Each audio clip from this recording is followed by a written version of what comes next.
बिस्मिल्लाहिर्रहमानिर्रहीम अस्सलाम वालेकुम, welcome back to Smart Boy Simplified channel. आज का हमारा टॉपिक है सेल सिग्नलिंग। सेल सिग्नलिंग जो है बायोलॉजी का एक और कंसेप्ट है जिसमें हम देखते हैं कि सेल कम्युनिकेट कैसे करते हैं, सेल में कोऑर्डिनेशन कैसे होता है। ठीक है, चाहे वो मेटाबॉलिज्म है, चाहे वो आइंस जो चैनल्स हैं उनका क्लोजिंग और ओपनिंग होना है, चाहे होम्योस्टेसिस है।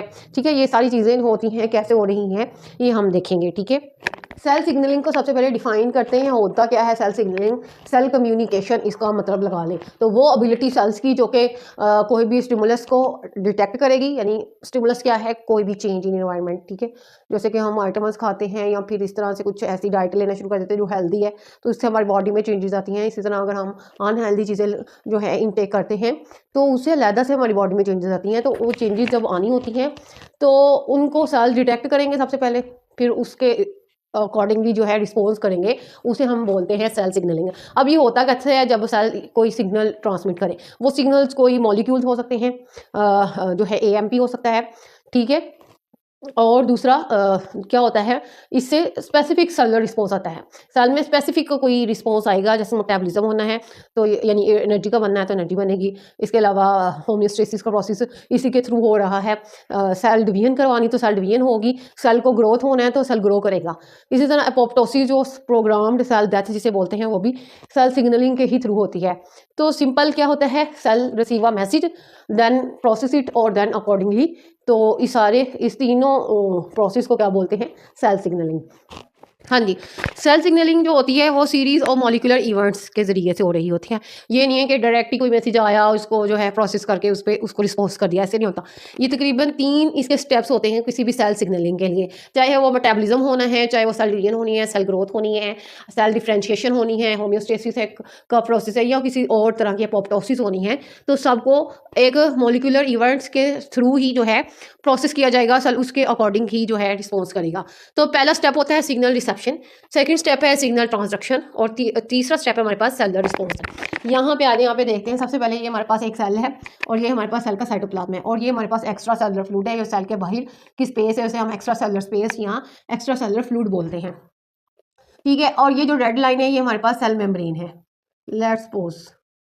ठीक है, अब ये सेल मेम्ब्रेन के ऊपर स्पेसिफिक प्रोटीन है हमने देखा, और वो protein as a receptor behave करती हैं, ये भी हमने पढ़ा है।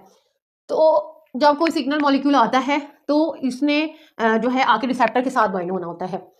तो ये रिसेप्टर जो होता है किसी स्पेसिफिक लाइगेंड को ही अपने साथ बाइंड होने देगा। तो इसी वजह से हम कहते हैं कि जो सेल मेम्ब्रेन है वो सेमी परमिएबल है, सिर्फ पॉजिटिव सिग्नल्स को ये एक्सेप्ट करेगी और नेगेटिव को ये जो है रिजेक्ट कर देगी, और इसको किसी भी मॉलिक्यूल को ये एंटर नहीं होने देगी जो नेगेटिव आके नेगेटिव जो है यहाँ पे रिस्पॉन्स क्रिएट करे। तो सेल मेम्ब्रेन पे मौजूद कुछ प्रोटीन्स एक्ट करती हैं एज अ रिसेप्टर्स, और जब भी सिग्नल मॉलिक्यूल जिसे हम लाइगेंड बोलेंगे वो आके इस रिसेप्टर के साथ बाइंड होगा, और इस प्रोसेस को हम बोलते हैं सिग्नल रिसेप्शन। सिग्नल रिसेप्शन, ठीक है। सेकंड जो स्टेप है इसका सिग्नल ट्रांसडक्शन। इसमें क्या होता है, जब लाइगेंड आके उसकी बाइंडिंग हो जाती है तो इस तरह से जो साइटोप्लाज्म के अंदर जो रिसेप्टर्स हैं और इसके अलावा जो रिसेप्टर अंदर पड़े हुए हैं वो एक्टिवेट होंगे। एक्टिवेट होने से उनमें जो है कन्फर्मेशनल चेंजेस आएंगे। कन्फर्मेशनल चेंजेस का मतलब है कि उनकी शेप चेंज होगी, ये इस शेप से इस शेप में कन्वर्ट हो जाएगा, और जब इस शेप से ये कन्वर्ट होगा तो ये सिग्नल को एम्पलीफाई कर देगा। इस तरह से क्या होगा कि एक सीरीज ऑफ पाथवे जो हैं वो एक्टिवेट होंगे, और इस तरह से सेकंड मैसेंजर्स भी एक्टिवेट होते हैं। सेकंड मैसेंजर्स वो जो साइटोप्लाज्म के अंदर टारगेट तक जो है अपना सिग्नल लेके जाते हैं या मैसेज लेके जाते हैं, और जो है इस तरह से कोई भी खास प्रोसेस जो है वो आता है, या खास प्रोसेस जो है रिस्पॉन्स चाहिए होता है। सबसे पहले तो देखते हैं इसमें जब series of biochemical pathways open होंगे तो किस तरह से होंगे, जब ये रिसेप्टर अपनी शेप चेंज करेगा, इस शेप से इस शेप से, फिर इस शेप से इस शेप में आएगा। उसके बाद जब ये बाकी पाथवेज को एक्टिवेट करेगा तो उन पाथवेज को हम बोलते हैं सिग्नलिंग कैस्केड्स। ठीक है, सिग्नल जब एम्पलीफाई होता है सेल के अंदर, ठीक है, ये शो कर रहा है सिग्नल एम्पलीफाई हो गया है। रिसेप्टर चेंजेस से जो है कोई भी सिग्नल एम्पलीफाई हो जाता है, और इस तरह से बहुत सारे जब पाथवेज कैस्केड्स एक्टिवेट होते हैं तो उनमें जो सेकंड मैसेंजर्स हैं वो भी एक्टिवेट हो जाता है, वो सिग्नल जो है टारगेट तक ट्रांसमिट करेगा।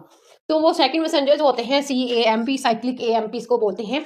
यानी कि साइक्लिक AMP का मतलब क्या है, अगर ATP चाहिए तो यहाँ पे मेटाबॉलिज्म का जो प्रोसेस है वो एक्टिवेट करवाएगा, यानी कि रिस्पॉन्स में मेटाबॉलिज्म होना है, मतलब कि ATP बनेगी। कैसे? जब AMP को साइक्लिक AMP जो है वो एक्टिवेट हो या इस तक सिग्नल आएगा थ्रू द सेकंड मैसेंजर, ये सेकंड मैसेंजर है, ठीक है। जब इसके पास सिग्नल आएगा तो मेटाबॉलिज्म होना शुरू हो जाएगा, resulting into the making the ATP, जो कि एक एनर्जी करेंसी है। उसके बाद कैल्शियम आयंस सेकंड मैसेंजर के तौर पे बिहेव करते हैं। और उसके अलावा जो है आइनोसिटोल जो होता है, ट्राइफॉस्फेट आइनोसिटोल ट्राइफॉस्फेट IP3, जिसको मैंने लिखा है, ये भी सेकंड मैसेंजर है। ये जो है ये तीनों सेकंड मैसेंजर्स हैं। ये क्या करते हैं, देखिए ज़रा IP3 क्या होता है। IP3 क्या करता है, जो एंडोप्लाज्मिक रेटिकुलम को सिग्नल देता है, और एंडोप्लाज्मिक रेटिकुलम जो होता है, एंडोप्लाज्मिक रेटिकुलम के रिसेप्टर्स को ये एक्टिवेट करता है। IP3 जो है ER के रिसेप्टर्स को एक्टिवेट करता है, और है ये एंडोप्लाज्मिक रेटिकुलम के रिसेप्टर्स को एक्टिवेट करेंगे तो एंडोप्लाज्मिक रेटिकुलम जो है वो कैल्शियम आयंस को साइटोप्लाज्म में रिलीज करेंगे, और कैल्शियम आयंस जाके एंजाइम्स को या फिर और दूसरी प्रोटीन्स को जो है वो एक्टिवेट करेंगे। और इस तरह से जो ज़रूरी प्रोसेसेस हैं, जैसे मसल कंट्रैक्शन के लिए कैल्शियम आयंस का होना ज़रूरी है, तो फिर मसल कंट्रैक्शन होगी, resulting into the muscle contraction. इसके अलावा कैल्शियम आयंस के बहुत सारे जो हैं इंपॉर्टेंस है साइटोप्लाज्म में, जब ये रिलीज होता है तो उसमें आ जाता है मसल कंट्रैक्शन, और मैनी पाथवेज को ये एक्टिवेट करता है, सिग्नल्स को एम्पलीफाई करता है, हार्मोन्स की सिक्रीशंस को ये सिक्रीट होने में हेल्प करता है। इसके अलावा ये मेटाबॉलिज्म को जो है रेगुलेट करता है, ठीक है। उसके बाद आते हैं हमारे पास नंबर 3 पे, सेलुलर रिस्पॉन्सेज। अब कौन कौन से रिस्पॉन्स हो सकते हैं जब ये एक सिग्नलिंग कैस्केड चलता है या एक्टिवेट होता है, तो कौन कौन से रिस्पॉन्सेज हो सकते हैं। सबसे पहले तो जीन एक्सप्रेशन में चेंजेस लानी हो तो सेल सिग्नलिंग होगी। जीन एक्सप्रेशन से पता है इंटायरली कोई शेप और सिस्टम और कलर ये चेंज हो सकता है, ठीक है। जैसे कि हाइट होगी, किसी पर्सन की हाइट, स्किन कलर हो गया, ठीक है, आइज शेप होगी, ये सारे जीन एक्सप्रेशंस होते हैं, इनके पीछे जीन्स का किरदार होता है। उसके बाद देखें तो सेल ग्रोथ होनी है, सेल डिवीजन होनी है। ग्रोथ क्यों चाहिए, जब चाइल्ड से एडल्ट जो है कोई ह्यूमन डेवलप होता है तो उसके दौरान सेल ग्रो कर रहा होता है, ठीक है। जब हम चाइल्ड पहले बच्चे थे, फिर उसके बाद बड़े हो जाते हैं, तो पीछे सेल ग्रोथ का किरदार होता है, सेल ग्रो करते हैं। सेल डिवीजन क्यों चाहिए, जब हमारा कोई सेल डैमेज हो जाए, ठीक है, कहीं पर आपको कट लग जाता है या एक्सीडेंटली कुछ भी वहाँ से जो है मांस आपका, जो कह सकते हैं आपका गोश्त वहाँ से ख़राब होता है, डैमेज होता है, तो उसकी वजह से क्या होता है, वहाँ पे सेल्स डिवीजन स्टार्ट हो जाती है, ठीक है। तो सेल डिवीजन होने के लिए, सेल ग्रोथ होने के लिए क्या चाहिए, सेल सिग्नलिंग चाहिए, सेल को कम्युनिकेट करना है। उसके बाद मेटाबॉलिक रेगुलेशन, मेटाबॉलिज्म को रेगुलेट रखना है, ठीक है, तो उसके लिए सेल सिग्नलिंग होनी चाहिए, यानी कि रिस्पॉन्सेज में ये चीज़ें होंगी। उसके बाद आ जाता है इन चैनल्स को ओपन या क्लोज होने के लिए, ओपनिंग और क्लोजिंग जो है सेलुलर रिस्पॉन्सेज में आती है। एपोप्टोसिस जो होती है प्रोग्राम्ड सेल डेथ होती है। एपोप्टोसिस में की एग्जांपल्स और आपको बता दूं तो एम्ब्रियो में जो है फिंगर्स का बनना एपोप्टोसिस है। इसके अलावा जो है ओल्ड सेल्स का रिमूव होना, इम्यून सेल्स का रिमूव होना, हार्मोनल चेंजेस, ये सब एपोप्टोसिस कहलाता है। इसमें सेल जो है कंट्रोल्ड जो है उसकी डेथ होती है, कंट्रोल्ड सेल डेथ को हम एपोप्टोसिस बोलते हैं, या प्रोग्राम्ड सेल डेथ इसको बोल सकते हैं, ठीक है। सेल ऑटोमेटिकली साइलेंटली खुद को रिमूव कर देता है। कैसे? सबसे पहले तो सेल श्रिंक होगा, श्रिंक होने से उसकी जो DNA के फ्रेगमेंट्स हैं वो टूटेंगे, टूटने के बाद जो सेल मेम्ब्रेन है वो जो है बॉल्स की सूरत में आ जाएगी, ब्लैप्स बनाएगी, ठीक है, और इस तरह से सेल जो है वो साइलेंटली जो है रिमूव हो जाएगा। तो इस सारे प्रोसेस को हम एपोप्टोसिस बोलते हैं। एपोप्टोसिस से यूजलेस जो सेल्स हैं या डैमेज सेल्स हैं उनको रिमूव किया जाता है, सेल वहाँ पर साइलेंटली रिमूव हो जाता है। अब हम देखते हैं pathways of the cell signals. तो सेल सिग्नलिंग के 2 पाथवेज होते हैं, और ये दोनों पाथवेज जो हैं वो आउटसाइड टू इनसाइड है, यानी कि बाहर से कोई सिग्नल मॉलिक्यूल आएगा और अंदर जाके इंटीरियर साइड पे जो है कोई ना कोई रिस्पॉन्स जनरेट करेगा। तो सबसे पहले इसके देखें तो प्रोटीन या पेप्टाइड सिग्नलिंग पहला पाथवे है। प्रोटीन या पेप्टाइड सिग्नलिंग के आपको वर्ड से ही पता चल रहा है कि इसमें अमीनो एसिड से मिलके बना हुआ कोई मॉलिक्यूल इन्वॉल्व है जो कि सिग्नल प्रोवाइड करेगा, ठीक है। और इसने साइटोप्लाज्म के अंदर खुद नहीं जाना, ये सिर्फ सेल मेम्ब्रेन पे मौजूद रिसेप्टर्स को एक्टिवेट करेगा, और वो रिसेप्टर जो जब एक्टिवेट होगा तो आगे जो है सेल के अंदर जो रिएक्शंस होंगे उनको ट्रिगर कर देगा कि वहाँ पे रिएक्शन चलना शुरू हो जाएंगे। सबसे पहले देखते हैं यहाँ पे पेप्टाइड या प्रोटीन सिग्नलिंग। इसमें क्या होता है कि ये हमारे पास सेल मेम्ब्रेन है, जो रेड लाइन है यहाँ पे, ठीक है, ये सेल मेम्ब्रेन है, और सेल मेम्ब्रेन पे हमें पता है प्रोटीन्स प्रेजेंट होती हैं, और ये प्रोटीन जो होती हैं एज अ रिसेप्टर बिहेव करती हैं। और ये हर प्रोटीन ही एज अ रिसेप्टर बिहेव करती हैं, आपको पता है कई सारी प्रोटीन्स हैं, और जो protein as a receptor behave करती हैं वो है ही प्रोटीन्स हैं, ठीक है। और वो सभी जो है रिसेप्टर्स नहीं प्रेजेंट, प्रोटीन्स के और बड़े काम है ये जो यहाँ पे सेल मेम्ब्रेन पे प्रेजेंट है। तो ये हमारे पास सेल से बाहर का फ्लूइड है, एक्स्ट्रा सेलुलर स्पेस है, ये हमारे पास साइटोप्लाज्म है, ठीक है। यानी कि ये सेल के अंदर, ये लगा लो इनसाइड और ये लगा लो आउटसाइड। प्रोटीन या पेप्टाइड सिग्नलिंग, प्रोटीन या पेप्टाइड सिग्नलिंग में क्या होता है कि जो लाइगेट आएगा वो अमीनो एसिड से मिलके बना होगा, तो वो या तो पेप्टाइड हो सकता है या फिर प्रोटीन हो सकता है। तो अब हम अगर इसकी खासियत देखें तो वो क्या होगा, वाटर सोलेबल होगा, और लेकिन प्लाज्मा मेम्ब्रेन से ये पास थ्रू नहीं हो सकता, ये इस प्लाज्मा मेम्ब्रेन को क्रॉस नहीं कर सकता, ठीक है। तो इसने क्या करना है, इसने सेल मेम्ब्रेन पे मौजूद जो रिसेप्टर प्रोटीन्स हैं, रिसेप्टर जो प्रेजेंट है ना, वो इट्स सेल्फ प्रोटीन्स हैं, उनके साथ आके बाइंड होना है, और इसकी बाइंडिंग से जो है अंदर जो बायोकेमिकल रिएक्शंस हैं वो ट्रिगर हो जाएंगे।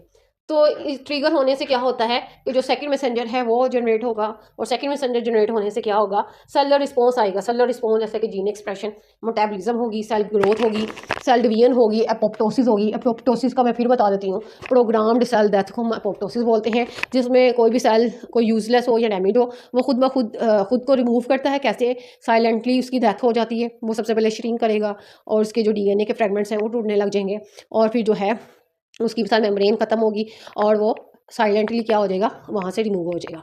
तो इस तरह के रिस्पॉन्सेज आएंगे जब पेप्टाइड सिग्नलिंग होगी। इसे हम क्यों बोलते हैं, क्योंकि जो लाइगेंड आएगा वो भी पेप्टाइड से बना होगा, वाटर सोलेबल होगा, लेकिन सेल मेम्ब्रेन को पास थ्रू नहीं कर सकता।